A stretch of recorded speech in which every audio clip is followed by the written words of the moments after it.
¿Alguna vez has sentido que, por más que sabes, por más que lees, por más que intentas entender el mundo, siempre queda algo que se escapa, algo que no puedes explicar, algo que late detrás de las palabras y de los hechos como un susurro invisible? ¿Te has preguntado por qué, incluso cuando tienes éxito, cuando logras lo que querías, sigue habiendo un vacío sutil dentro de ti, un anhelo profundo que no sabes cómo nombrar? Este video es para ti, para quienes sienten que la vida no es solo rutina, ni solo metas, ni solo respuestas, para quienes presienten que, detrás de todo lo visible, hay un misterio inmenso esperando ser abrazado. Hoy vamos a recorrer juntos las enseñanzas del Sutra 4 de Lao Tse cruzadas con la sabiduría de los Upanishads. Vamos a hablar de los opuestos, de los nombres, del ego, del milagro, del misterio, de la unión entre ciencia y religión, de la arrogancia del saber y del fuego del corazón. Te invito a quedarte hasta el final,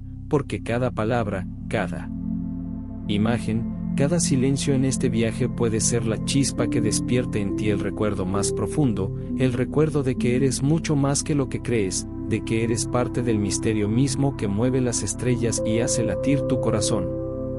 Marca de verificación gruesa blanca 1. Unidad de los opuestos. La mente humana siempre ha buscado comprender el mundo dividiéndolo en opuestos. Creemos que hay vida y muerte, creemos que hay alegría y tristeza, creemos que existe la luz y la oscuridad. Sin embargo, Lao Tse nos dice que esta división es solo una ilusión generada por la mente, porque en el fondo de la existencia todo es uno, y lo que percibimos como dualidad no es más que dos aspectos de la misma esencia. Cuando respiramos no estamos separados del aire, cuando caminamos no estamos separados de la tierra, cuando pensamos no estamos separados de la conciencia misma. Es como el océano que forma olas. A simple vista cada ola parece un fenómeno separado, pero en realidad todas son parte del mismo océano. Las religiones místicas de Oriente y Occidente han señalado lo mismo. El hinduismo habla de Brahman, el absoluto del cual todo emerge y al cual todo regresa. El cristianismo, en su dimensión más profunda, nos habla de la unidad con Dios, donde ya no hay separación entre creador y criatura. El sufismo busca la disolución del yo en lo divino, y el budismo nos recuerda que la mente que separa es la causa del sufrimiento. Por eso se dice que samsara y nirvana son uno solo. La unidad de los opuestos no significa que los contrarios desaparezcan, sino que aprendemos a verlos como complementarios. Cuando meditamos sobre la vida descubrimos que no puede existir sin la muerte,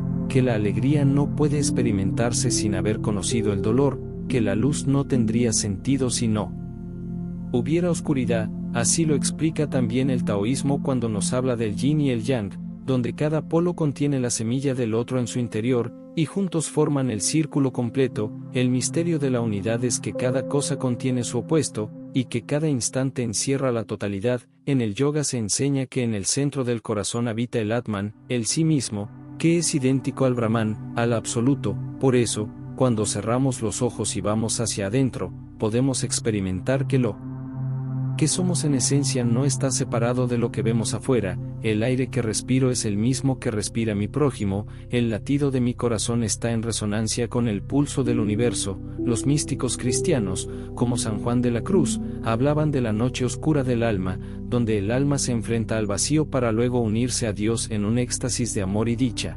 Esto no es distinto de lo que dice Lao Tse cuando explica que luz y oscuridad son un solo movimiento de la existencia. Cuando abrazamos ambos lados, sin aferrarnos ni rechazar, llegamos a la paz más profunda. Los Upanishads declaran, Tat Tvamasi, eso eres tú, recordándonos que no estamos separados de lo divino ni de lo que llamamos otro, porque en el nivel más profundo solo existe la conciencia, una y eterna. En la meditación profunda, cuando la mente se silencia, surge espontáneamente el sentimiento de unidad, no porque lo busquemos, sino porque, al cesar las distracciones, vemos lo que siempre estuvo ahí. Ramana Maharshi decía que conocer al sí mismo es conocer a Dios, porque no son dos realidades separadas, sino una sola que se experimenta desde diferentes perspectivas. Cuando vemos a través del ego, todo parece fragmentado, cada persona con su historia, cada objeto con su nombre, cada emoción con su carga, pero cuando trasciendes el ego,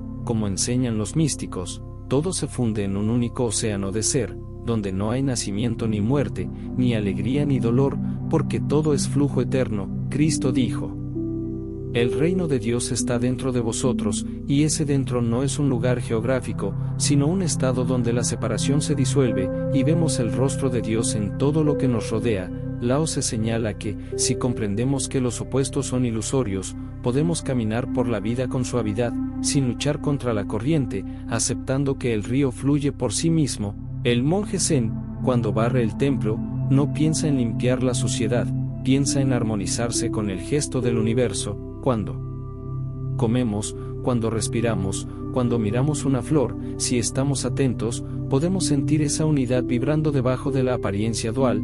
Todo es un solo canto que se expresa en múltiples voces. Cuando un sufí danza, gira para recordar que el centro está en todas partes, y que Dios no está lejos, sino latiendo en cada célula de nuestro cuerpo y en cada partícula del cosmos. Lo que la física cuántica moderna ha descubierto, en parte nos recuerda esto también, que las partículas no están separadas, sino enredadas, que el universo es una red de relaciones y no de cosas aisladas. El budismo Zen lo expresa diciendo: antes de la iluminación, las montañas son montañas y los ríos son ríos. Durante la práctica espiritual, las montañas dejan de ser montañas y los ríos dejan de ser ríos. Después de la iluminación, las montañas vuelven a ser montañas y los ríos vuelven a ser ríos, pero ya no como cosas separadas, sino como expresiones de lo absoluto. Cuando comprendemos esto, surge una gran compasión, porque vemos que el otro no es realmente otro, sino un reflejo de nosotros mismos.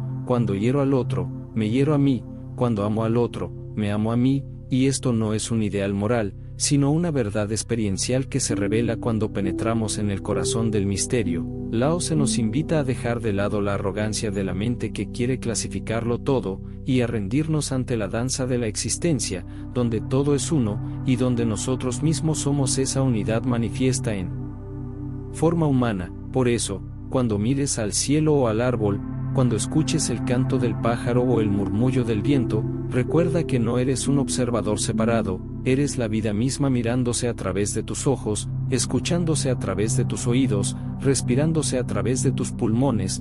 Cuando el yo desaparece, solo queda el uno, y ese uno lo es todo. 2. Los nombres no cambian la realidad. Aunque llamemos a algo por diferentes nombres, su esencia sigue siendo la misma.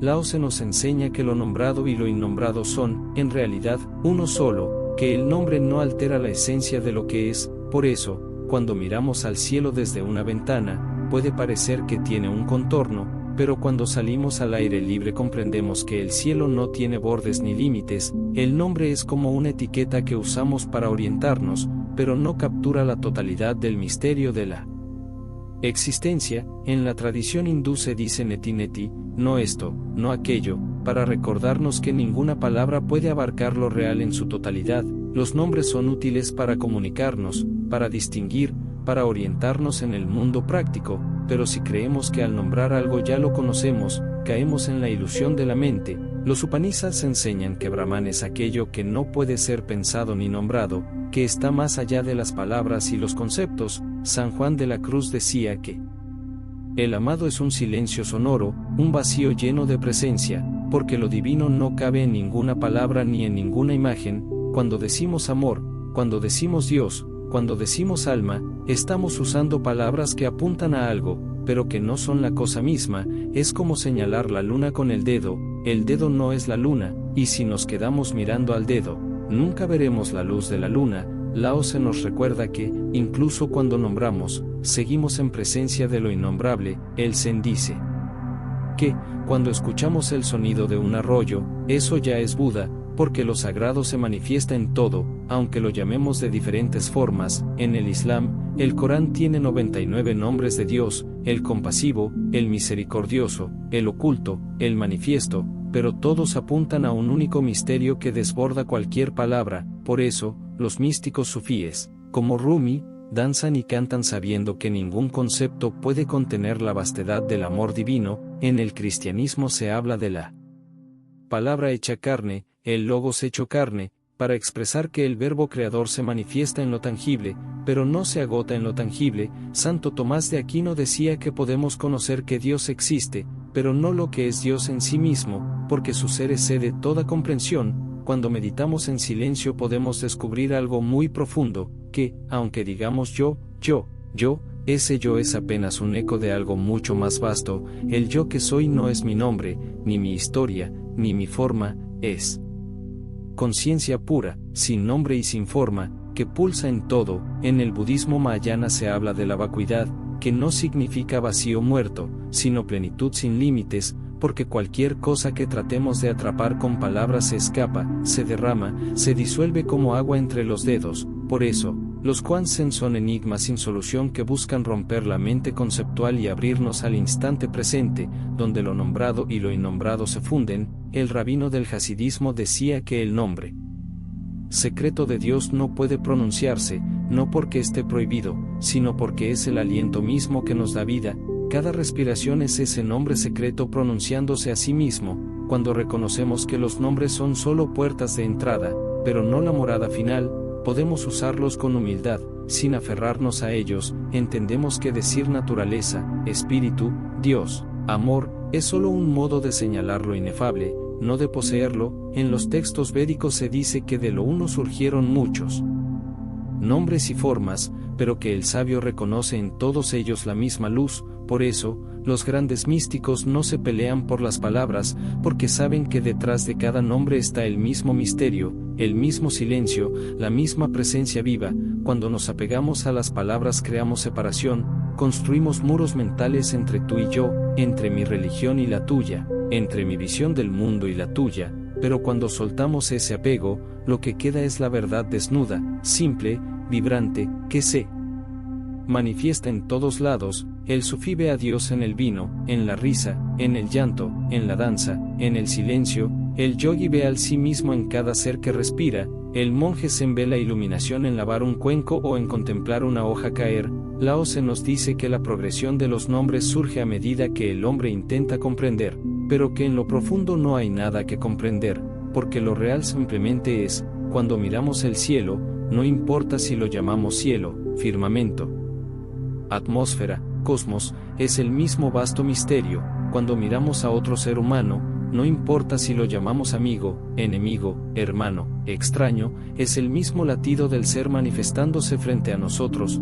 Por eso, el camino espiritual no consiste en acumular más conceptos, sino en soltarlos uno a uno, hasta quedarnos vacíos, plenos, disponibles para el asombro. Cuando ya no importan los nombres, cuando ya no necesitamos definirlo todo, aparece la paz, aparece el silencio, aparece la comunión con lo que es. Así, al dejar de lado las etiquetas, entramos en un espacio donde Dios, la existencia, el ser, la vida, son palabras intercambiables, porque lo que importa no es el sonido de la palabra, sino la realidad que señala. Como decía San Agustín, si comprendes, no es Dios, porque Dios siempre es más grande, más amplio, más profundo que cualquier comprensión. Lao Tse nos invita a vivir con suavidad, sabiendo que las palabras nos sirven, pero no nos salvan, que apuntan, pero no poseen, que indican, pero no abarcan. El corazón despierto sabe que, en cada nombre, habita lo innombrado, y que, al abrazar ese misterio, nos hacemos uno con él, sin necesidad de atraparlo, porque atraparlo es perderlo, pero rendirse a él es volverse parte de su danza eterna. 3. El misterio como esencia de la existencia. El misterio es la esencia misma de la existencia. Lao Tse nos enseña que el misterio no es algo que debamos resolver ni algo que desaparece cuando lo entendemos, sino algo que envuelve todo lo que es. Cuando miramos el cielo estrellado sentimos algo que va más allá de las palabras. Cuando escuchamos el sonido del viento o miramos el nacimiento de un niño o la muerte de un ser amado, tocamos un espacio que la mente no puede abarcar. Ese espacio es el misterio. En la tradición espiritual, el misterio no es ignorancia, es profundidad. El misterio no es falta de conocimiento, es la presencia de lo inagotable. En el hinduismo se habla de Maya, el velo de la ilusión que cubre la realidad última, pero Maya no es solo engaño, también es juego divino, el lila de Brahman, que se manifiesta como formas infinitas para ocultarse y revelarse a la vez. En el cristianismo, el misterio es el corazón mismo de la fe. Por eso se habla del misterio de la encarnación, del misterio de la Trinidad, del misterio de la Eucaristía. porque cada uno de estos toca algo que la razón no puede contener. Santo Tomás de Aquino decía que conocer a Dios no es poseerlo con la mente, sino abrirse a su luz que sobrepasa todo entendimiento. En el Islam, el misterio está en los 99 nombres de Dios, que señalan atributos infinitos y, aún así, quedan cortos frente a la totalidad del amado. El sufismo canta a ese misterio, baila con ese misterio, ríe y llora en ese misterio, porque sabe que Dios es, a la vez, cercano y lejano, conocido y desconocido. El budismo nos habla del misterio del vacío, de Sunyata, que no es la nada, sino la talidad pura, el así tal cual que no puede ser reducido a conceptos. El Zen enseña que, cuando callas la mente, el misterio te abraza en cada instante, cuando un monje barre un patio, cuando una flor se abre, cuando un cuenco resuena en el silencio, eso es misterio, no porque no podamos explicarlo, sino porque, aunque lo expliquemos, no lo agotamos. En la ciencia, el misterio se toma muchas veces como ignorancia, como lo que no sabemos aún, pero en la espiritualidad, el misterio es lo que sabemos profundamente con el corazón, aunque no podamos decirlo con palabras. Los místicos de todas las tradiciones nos recuerdan que lo esencial es invisible a los ojos, como decía el Principito, porque es sentido en el alma, es sentido en el pecho, es sentido en el silencio profundo. Cuando meditas no buscas respuestas, buscas entrar en ese espacio donde las preguntas se disuelven, porque te das cuenta de que lo importante no es tener explicaciones, sino vivir en comunión con el misterio. En los Upanishads se dice, aquel que dice saber no sabe, y aquel que dice no saber tal vez sabe, porque lo último no puede decirse, solo vivirse. El misterio se convierte así en una invitación a la humildad. Cuando miramos una montaña podemos decir que conocemos su altura, su peso, su edad geológica, pero ¿conocemos su alma, su presencia, su silencio? Cuando miramos a otro ser humano podemos saber su historia, su nombre, su rostro, pero ¿conocemos su profundidad, su dolor, su amor? El misterio está ahí, donde la mente no alcanza, donde las medidas fallan, donde el amor abre grietas en la certeza. El místico es aquel que ha abrazado el misterio, no como una falta, sino como una plenitud que desborda. Por eso, en la tradición cristiana, se habla de la nube del no saber, la nube que cubre el corazón y lo deja arder sin respuestas. En el sufismo se habla de morir antes de morir, de soltar el yo antes de que llegue la muerte física para experimentar el abrazo del misterio en vida. En el taoísmo, Lao Tse nos dice que cuanto más sabemos, menos entendemos, porque el misterio no está al final del conocimiento, está en cada paso, en cada respiro, en cada mirada. Por eso el Zen dice, al principio de la práctica, montañas son montañas y ríos son ríos. Durante la práctica, montañas dejan de ser montañas y ríos dejan de ser ríos. Después de la iluminación, montañas vuelven a ser montañas y ríos vuelven a ser ríos, pero ya no como cosas separadas, sino como expresiones vivas del misterio. Cuando aceptamos el misterio, algo en nosotros se relaja, dejamos de luchar, dejamos de querer controlar, soltamos el ansia de respuestas y nos volvemos presentes, nos volvemos disponibles, y entonces la vida empieza a hablarnos desde dentro. El canto de un pájaro no es solo un sonido, es un mensaje. El aroma de una flor no es solo química, es un susurro. El abrazo de un ser amado no es solo contacto, es comunión. Cuando entramos en contacto con el misterio, descubrimos que todo está vivo, que todo tiene alma, que todo nos llama a despertar. Como decía San Francisco, cada criatura es un hermano, cada piedra es un espejo, cada nube es un rezo, y no necesitamos entenderlo todo para amarlo todo, porque el misterio no pide ser resuelto, pide ser abrazado. Así, al vivir abiertos al misterio, nuestra vida se llena de gratitud, de reverencia, de humildad. Comprendemos que somos una ola en el océano, un aliento en el viento, un latido en el corazón de Dios, y que nada nos pertenece, pero todo nos atraviesa. Cuando permitimos que el misterio nos hable, dejamos de pedirle a la vida certezas y empezamos a bailar con sus preguntas, porque, en última instancia, el misterio es el perfume del infinito tocando nuestra piel cada día, cada noche, cada instante. 4. 3 niveles: ignorancia, conocimiento, misterio. El camino del ser humano atraviesa 3 niveles fundamentales: ignorancia, conocimiento y misterio. La ignorancia es el punto de partida, es el estado donde no sabemos, donde estamos envueltos en la oscuridad, donde vivimos atrapados en creencias sin examinarlas, donde reaccionamos sin comprender. En este nivel las preguntas no han nacido porque ni siquiera somos conscientes de que no sabemos. Es como un niño pequeño que aún no sabe que existe un mundo más allá de sus juegos cotidianos, pero llega un momento en que surge la inquietud, surge el deseo de saber, surge el hambre de respuestas, entonces pasamos al segundo nivel, el del conocimiento. Aquí empieza la búsqueda, aprendemos, estudiamos, preguntamos, construimos mapas del mundo, entendemos las leyes de la naturaleza, las dinámicas de la mente, las reglas de la sociedad.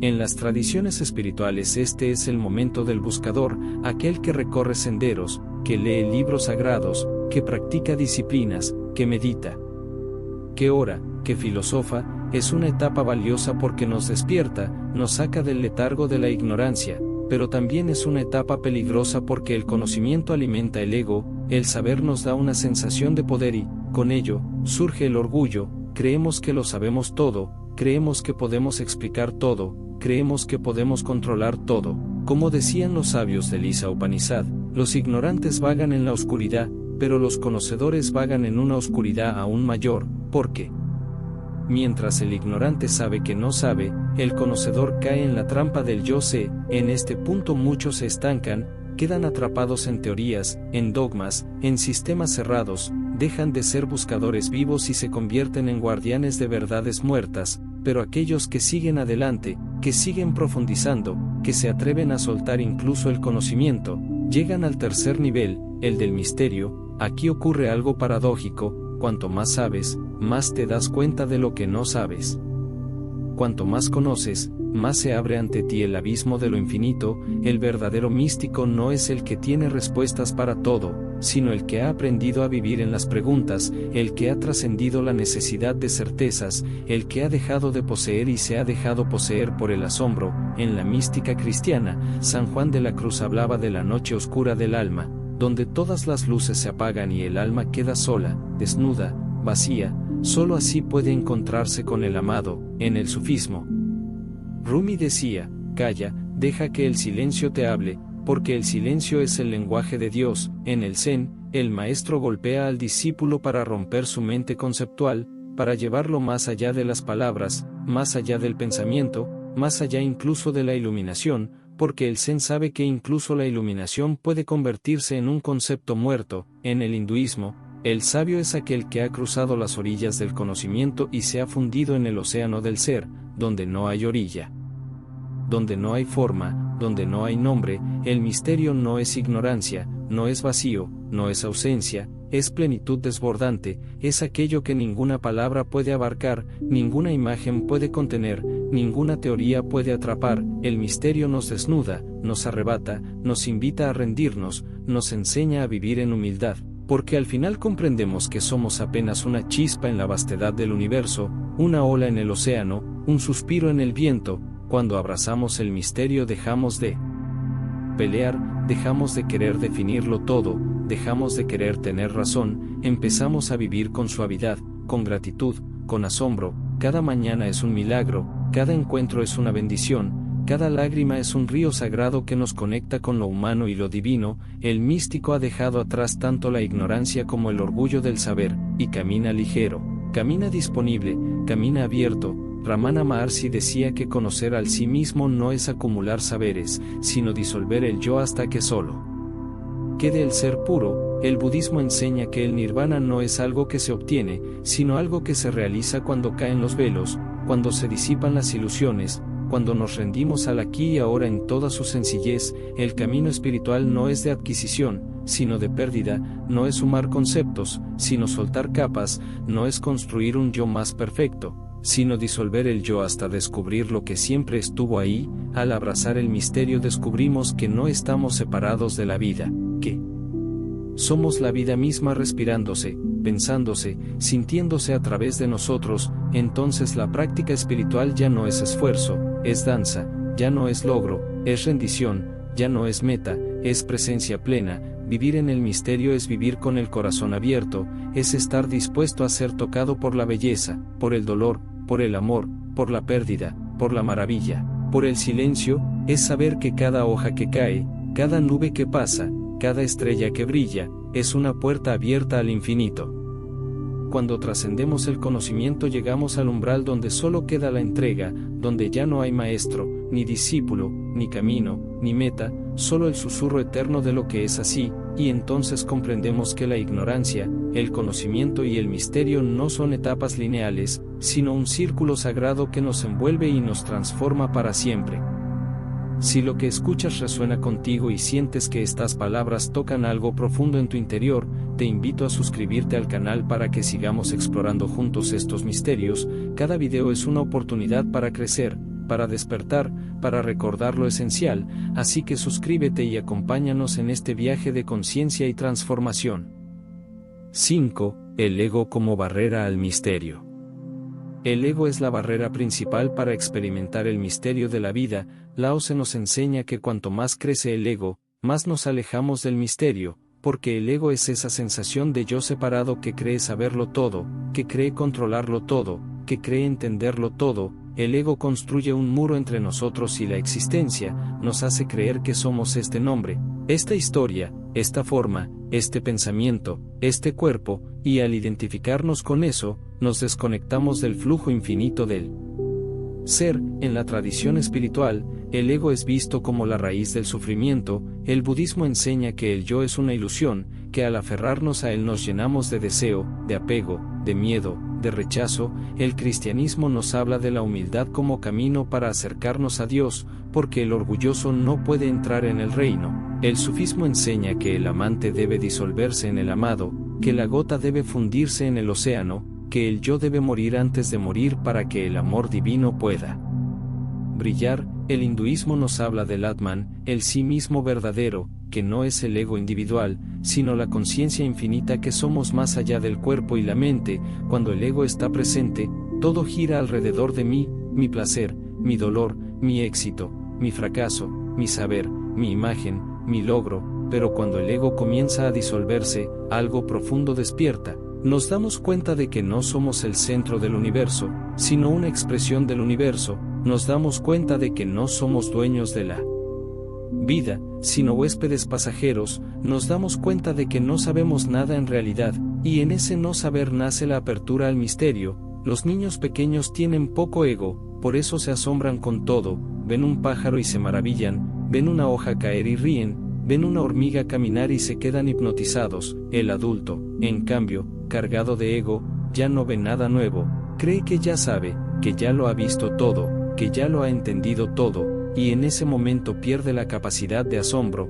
pierde la capacidad de estar presente, pierde la puerta al misterio. Por eso los místicos de todas las tradiciones nos invitan a volver a ser como niños. Jesús decía, si no os volvéis como niños, no entraréis en el reino de los cielos, porque el niño representa esa frescura, esa inocencia, esa apertura que permite recibir la vida tal como es. El Zen enseña el principio de mente de principiante, la mente que no sabe, la mente que se asombra, la mente que está abierta a lo que surge sin preconceptos ni expectativas. Cuando el ego se fortalece, vivimos atrapados en el pasado o en el futuro, pensando en lo que fuimos o en lo que queremos ser, pero cuando el ego se disuelve, vivimos aquí y ahora, sentimos el latido del presente, escuchamos la respiración del instante, y descubrimos que ahí, en lo simple, en lo cotidiano, en lo pequeño, está escondido el milagro. Ramana Maharshi decía que preguntar quién soy yo no es una pregunta intelectual,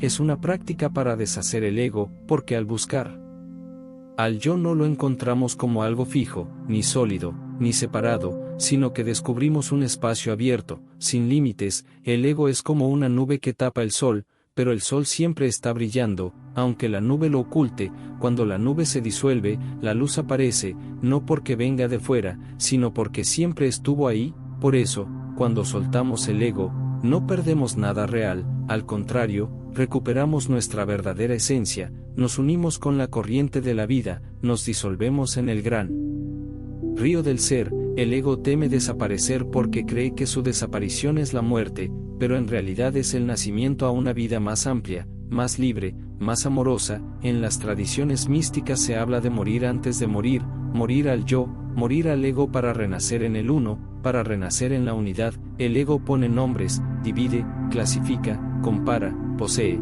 pero el ser puro no necesita nada de eso, simplemente es, respira, danza, late, brilla. Cuando el ego cae, miramos a los demás y ya no vemos enemigos, ni rivales, ni amenazas, vemos reflejos del mismo ser, vemos compañeros de viaje, vemos espejos de nuestra propia luz y sombra. El sufí, cuando canta, dice, yo no soy, yo soy tú, y ese tú no es otro humano, es el tú divino que habita en todas las formas. El místico cristiano, cuando ora, dice, no yo, sino tú en mí. El yogi, cuando medita, descubre que el yo y el tú son ilusiones, que solo hay esto, este instante, este silencio, esta presencia. Cuando soltamos el ego descubrimos que todo está interconectado, que todo está vibrando al unísono, que no somos islas separadas, sino olas de un mismo mar, que no somos gotas aisladas, sino el océano mismo manifestándose por un momento en una forma única.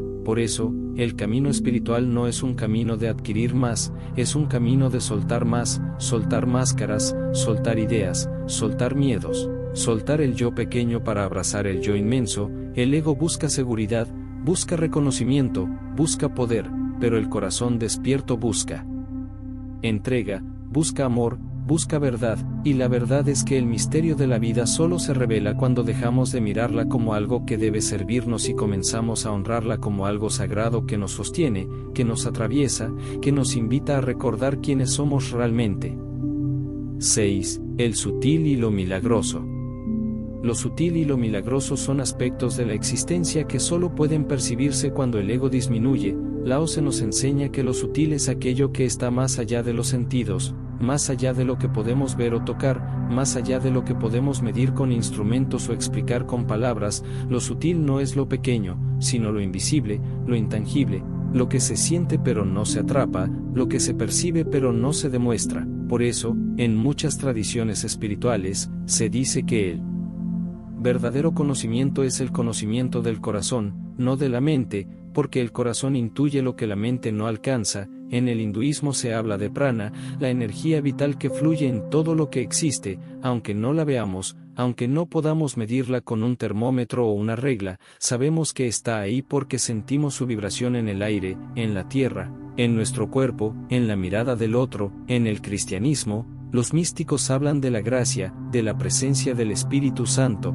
que desciende como un susurro, como un aliento, como un calor suave que envuelve sin razón aparente. En el sufismo se dice que, cuando el corazón arde por Dios, cada hoja, cada piedra, cada nube habla de su amado, todo canta, todo respira, todo late con un ritmo secreto. El budismo nos habla de la vacuidad, de sunyata, que no es un vacío muerto, sino la plenitud de lo que es sin forma, sin límite, sin frontera. Los maestros zen dicen que la iluminación no es un trueno que estalla, sino un abrir y cerrar de ojos, una gota que cae, un bambú que cruje, una risa inesperada. El milagro surge cuando nos volvemos capaces de estar completamente presentes, cuando dejamos de exigir explicaciones, cuando soltamos la obsesión por entenderlo todo y nos entregamos al instante puro. Cuando el ego está fuerte, vivimos atrapados en lo grosero, en lo evidente, en lo material, solo confiamos en lo que podemos contar, tocar, probar.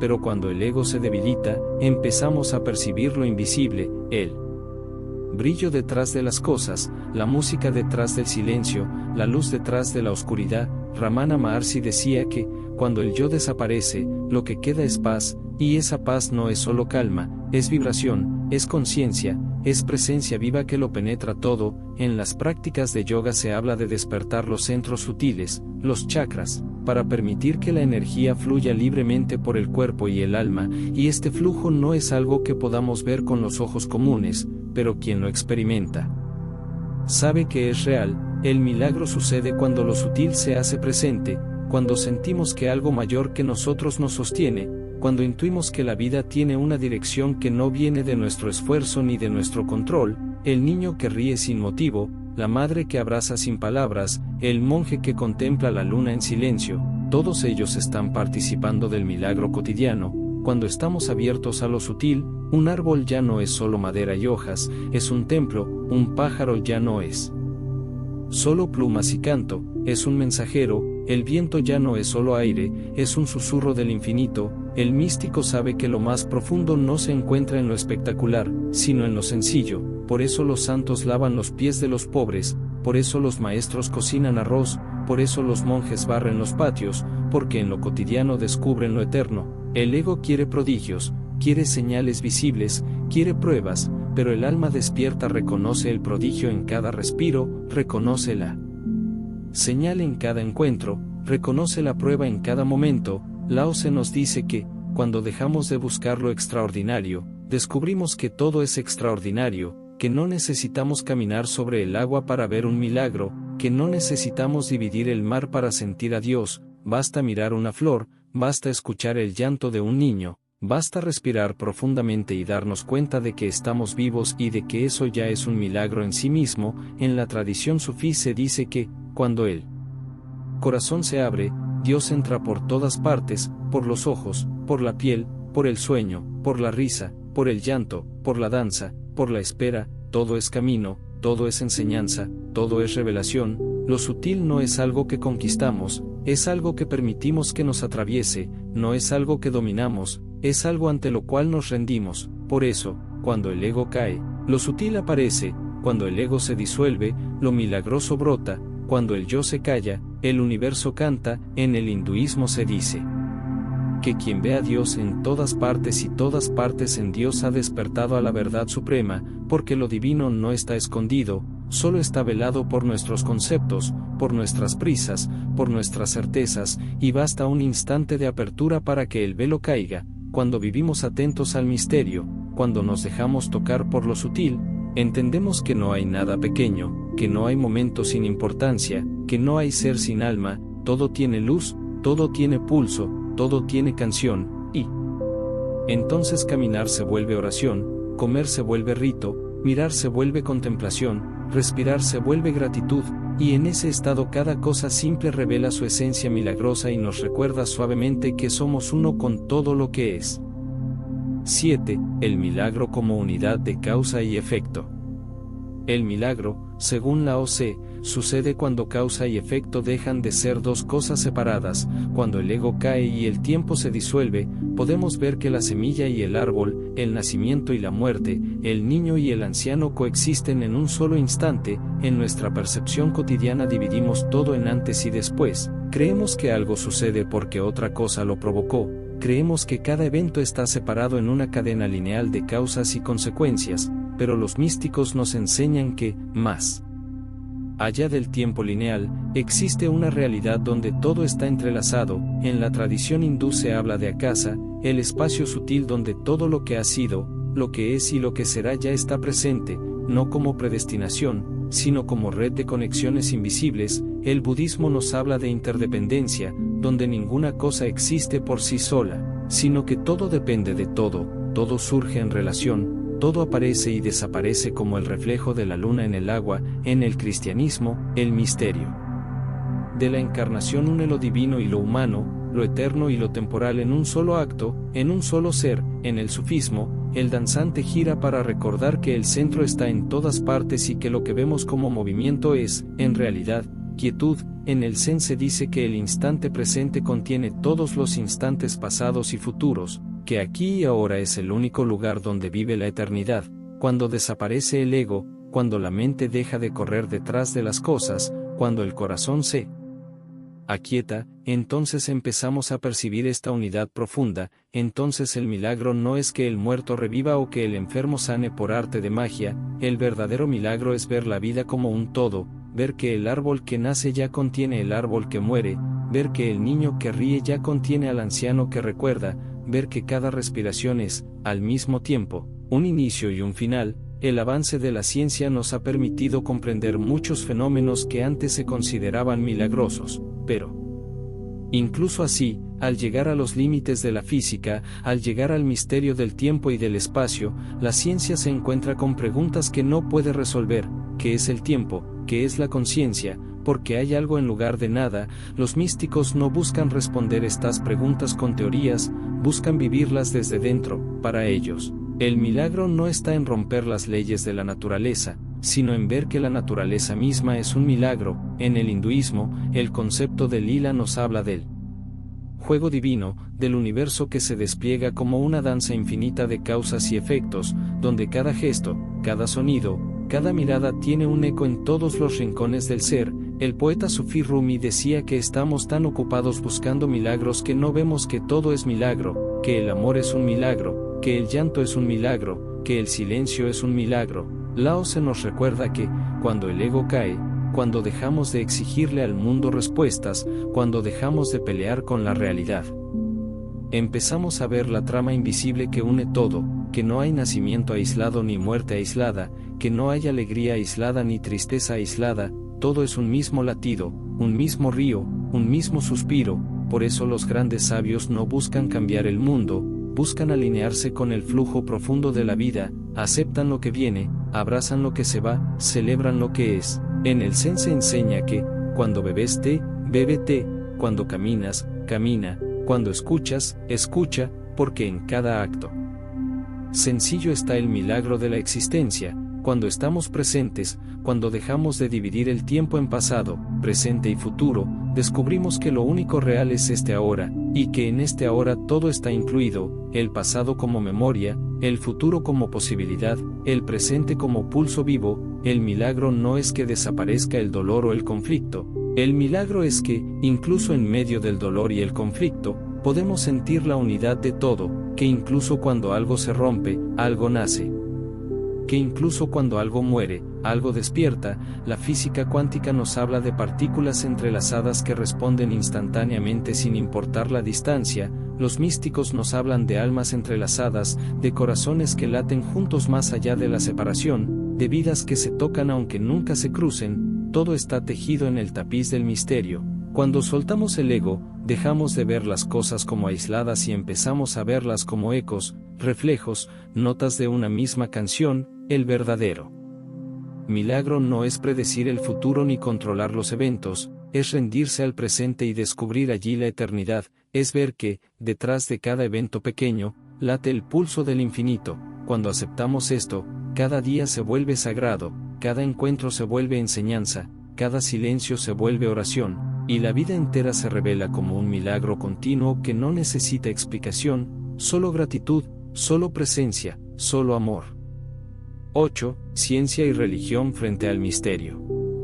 Lao Tse nos muestra que ciencia y religión son dos formas distintas de acercarse al misterio de la existencia. La ciencia observa, mide, analiza, descompone, estudia los fenómenos, busca leyes, patrones, explicaciones, quiere entender el cómo de las cosas, busca respuestas que se puedan comprobar, experimentos que se puedan repetir, datos que se puedan ordenar. La religión, por otro lado, no busca descomponer, sino abrazar, no busca controlar, sino rendirse, no pregunta solo cómo suceden las cosas, sino por qué estamos aquí, qué sentido tiene todo, hacia dónde nos lleva este río invisible. La ciencia es como una linterna que alumbra partes del camino, la religión es como el asombro que siente el viajero al mirar el cielo estrellado. Ambas caminan hacia el misterio, pero lo hacen de maneras distintas. La ciencia avanza por acumulación, construye conocimiento paso a paso, y a veces, al llegar a un límite, se encuentra con una pared que no puede cruzar. Ahí aparece el misterio como un abismo, como una frontera que desafía toda razón. La religión empieza donde la ciencia termina, donde ya no quedan respuestas, donde ya no sirven las fórmulas, ahí donde solo queda el silencio. En el hinduismo se dice que el conocimiento intelectual es como una balsa que nos ayuda a cruzar el río, pero que al llegar a la otra orilla debemos dejarla atrás, porque el conocimiento que nos trajo hasta aquí ya no sirve para seguir avanzando. En el cristianismo, los místicos hablan de la nube del no saber, ese espacio donde todas las palabras se apagan y solo queda la luz desnuda de Dios. En el sufismo se canta y se danza porque se comprende que ninguna frase puede contener al amado, ninguna teoría puede atrapar la esencia del amor. El Zen nos da koans, preguntas sin respuesta, para romper la mente lógica, para empujarnos al vacío fértil de lo inexpresable. Cuando la ciencia y la religión se enfrentan, pierden ambas. Cuando colaboran, nos muestran el mapa completo, porque necesitamos el conocimiento de la ciencia para movernos en el mundo práctico. pero necesitamos el asombro y la humildad de la religión para recordar que somos huéspedes pasajeros, que somos parte de algo más grande que nuestra historia personal, que nuestra época, que nuestra especie. La ciencia nos dice que el universo tiene 14.000 millones de años. La religión nos pregunta qué hacemos nosotros en medio de ese universo. La ciencia nos dice que el cuerpo humano está hecho de átomos que vinieron de las estrellas. La religión nos recuerda que esos átomos laten con un sentido que no se puede medir. La ciencia nos lleva de la ignorancia al conocimiento, la religión nos lleva del conocimiento al misterio. Ambas son necesarias, ambas son alas del mismo pájaro. El peligro aparece cuando nos quedamos atrapados en una sola ala, cuando creemos que solo la ciencia tiene la verdad o cuando creemos que solo la religión tiene la respuesta. Los sabios de todas las tradiciones han sabido integrar ambas dimensiones. Por eso un San Francisco de Asís podía hablar con los animales con asombro infantil y al mismo tiempo cuidar de los enfermos con la sencillez de un médico. Por eso un Rumi podía cantar al vino, al amor, al cuerpo, sin dejar de buscar a Dios en cada roce, en cada mirada. Por eso un Albert Einstein podía decir que la experiencia más bella que podemos tener es la del misterio, porque él sabía que detrás de cada fórmula matemática late un enigma que nunca será resuelto. Por eso los místicos y los científicos a menudo terminan abrazando el mismo silencio, porque llegan al borde de lo decible, porque descubren que al final del camino las palabras se caen, los conceptos se disuelven, y lo único que queda es la reverencia. Cuando comprendemos esto, ya no nos peleamos por nombres, por doctrinas, por teorías. Entendemos que hay muchas maneras de nombrar lo innombrable, muchas formas de rozar lo sagrado. La física cuántica nos habla de partículas que son ondas, de un mundo que es no local, de una realidad que desafía el sentido común, y los místicos nos hablan de un amor que lo une todo, de una conciencia que lo atraviesa todo, de un misterio que nos llama desde adentro. Ciencia y religión son hermanas que caminan de la mano, aunque a veces no lo recuerden. Una nos ayuda a construir el mundo, la otra nos ayuda a comprender que no somos dueños de él. Una nos da herramientas, la otra nos da propósito. Una nos enseña a explicar la vida, la otra nos enseña a habitarla en gratitud. Cuando honramos ambas, nos volvemos completos. Cuando soltamos la arrogancia de querer tener razón, cuando dejamos de comparar caminos y empezamos a escuchar el canto del misterio, entonces descubrimos que toda búsqueda es santa, que todo saber es limitado, y que toda pregunta auténtica es ya una oración en sí misma. 9. El peligro del exceso de conocimiento.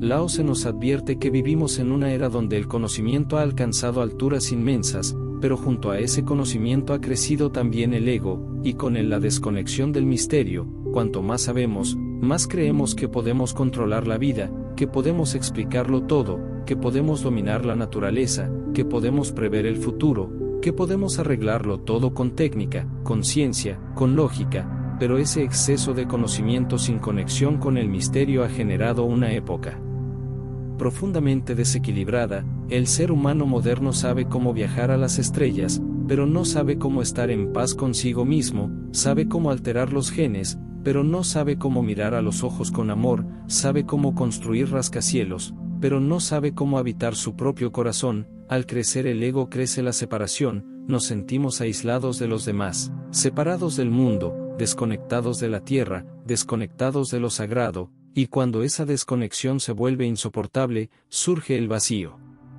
interior, surge la sensación de absurdo, surge la desesperación. En las antiguas civilizaciones donde el ego colectivo era pequeño, donde las personas vivían con la tierra, con el cielo, con los ciclos de la naturaleza, el suicidio era casi inexistente, porque la vida estaba llena de misterio, y donde hay misterio, hay asombro, hay gratitud, hay sentido. Pero en la cúspide del conocimiento moderno nos encontramos frente a un abismo existencial, porque cuando todo se vuelve objeto, cuando todo se mide, cuando todo se compra y se vende, la vida pierde su sabor, pierde su profundidad, pierde su alma. El filósofo Albert Camus dijo que el suicidio es el único problema filosófico serio, porque plantea la pregunta radical: si la vida no tiene misterio, si todo es repetición, si no hay un por qué, si no hay un para qué, entonces ¿para qué vivir? Lao Tse diría que hemos olvidado la danza del misterio, que al fortalecer el ego hemos empobrecido el alma, que al querer tener todas las respuestas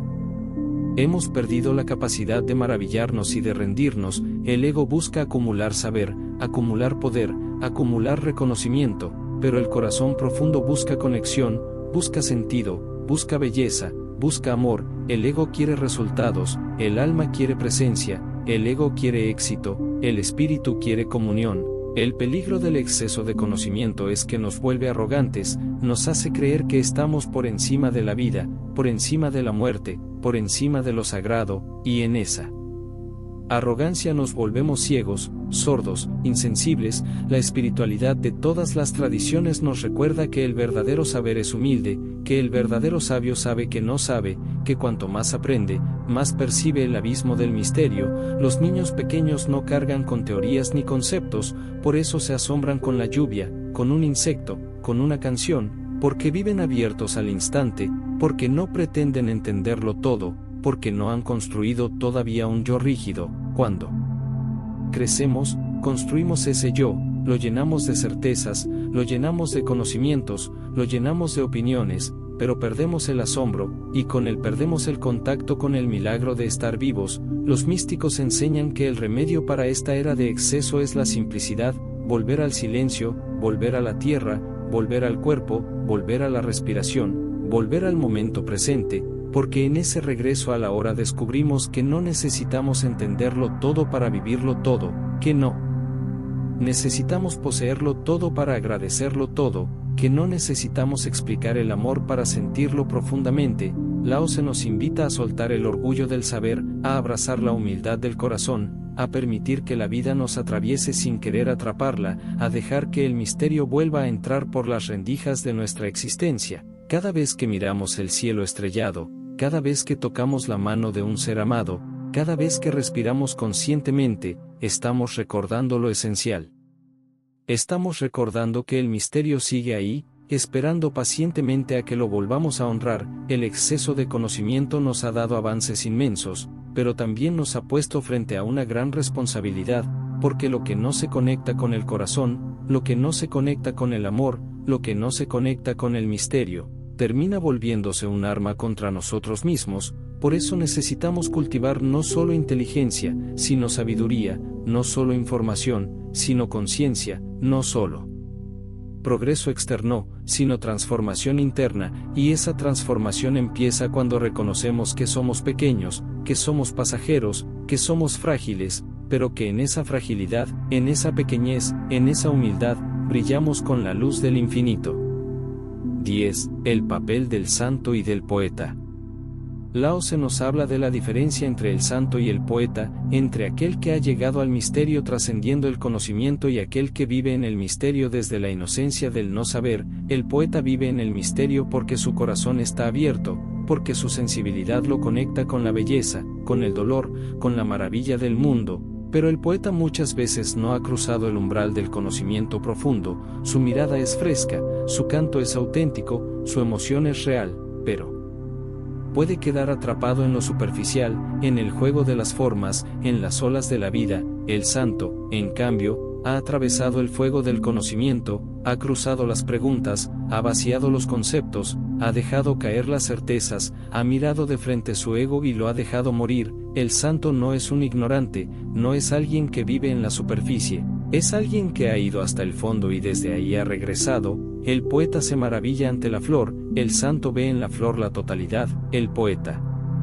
canta a la noche, el santo escucha en la noche la voz del uno. El poeta siente el amor, el santo es amor en movimiento. El poeta juega, el santo danza con la vida. El poeta puede tener momentos de inspiración, pero a menudo su vida está llena de contradicciones, de pasiones, de caos. El santo también conoce las pasiones, pero no se pierde en ellas porque las ha integrado, porque ha conocido su raíz, porque ha bebido del silencio profundo. El poeta expresa lo humano, el santo expresa lo humano y lo divino unido. Por eso, en muchas tradiciones se dice que el santo es un poeta que ha atravesado el conocimiento, un poeta que ha sido quemado por el amor divino, un poeta que canta no solo porque siente, sino porque ha sido transformado. En el sufismo, el poeta Rumi escribe versos llenos de amor y fuego porque ha sido tocado por Shams, su maestro, su amado, su espejo. El Zen nos habla del maestro que ríe, que cocina, que riega el jardín, y cada gesto suyo es un poema no hecho de palabras,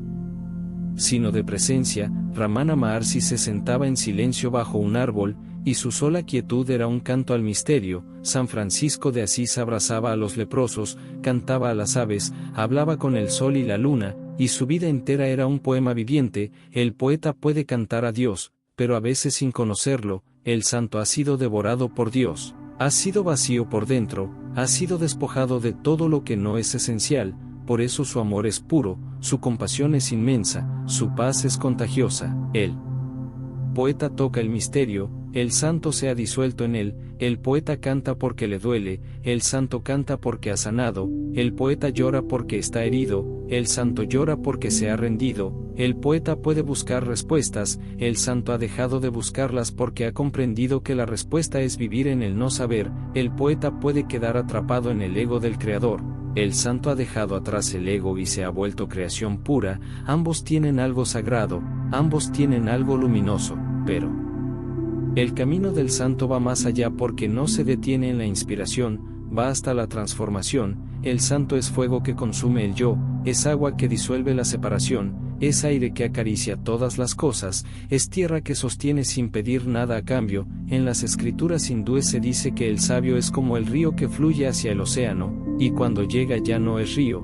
es mar. El poeta es el río que canta su viaje, el santo es el océano que abraza todo lo que llega. El poeta escribe, el santo encarna, el poeta nombra, el santo vive, el poeta busca, el santo encuentra y luego se olvida de haber encontrado. El poeta pregunta, el santo es la respuesta hecha silencio. En este sentido, Lao Tse nos invita a reconocer que el verdadero viaje espiritual no es solo sensibilidad ni solo conocimiento, sino la unión de ambos. Es atravesar el dolor y volver al gozo, es tocar el fondo y regresar con las manos vacías, es cantar no porque tenemos algo que decir, sino porque ya no somos nadie para decirlo, y sin embargo, el canto brota como el aroma de la flor, como la luz del sol, como el suspiro del viento. Cuando comprendemos esto, miramos al poeta con ternura porque vemos en él el anhelo, miramos al santo con reverencia porque vemos en él la realización, y miramos en nosotros mismos la posibilidad de unir ambos caminos,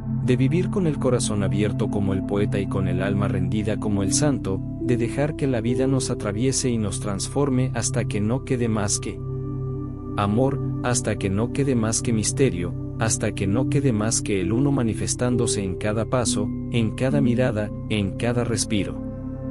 Gracias por quedarte hasta el final de este viaje. Recuerda que cada palabra, cada silencio, cada reflexión es solo una puerta para ir más profundo. Si sentiste que este mensaje tocó algo en tu interior, te invito a suscribirte al canal para seguir explorando juntos estos misterios. No te pierdas los próximos videos donde seguiremos recorriendo enseñanzas del Tao Te Ching, de los Upanishads y de muchas otras fuentes de sabiduría. Activa la campanita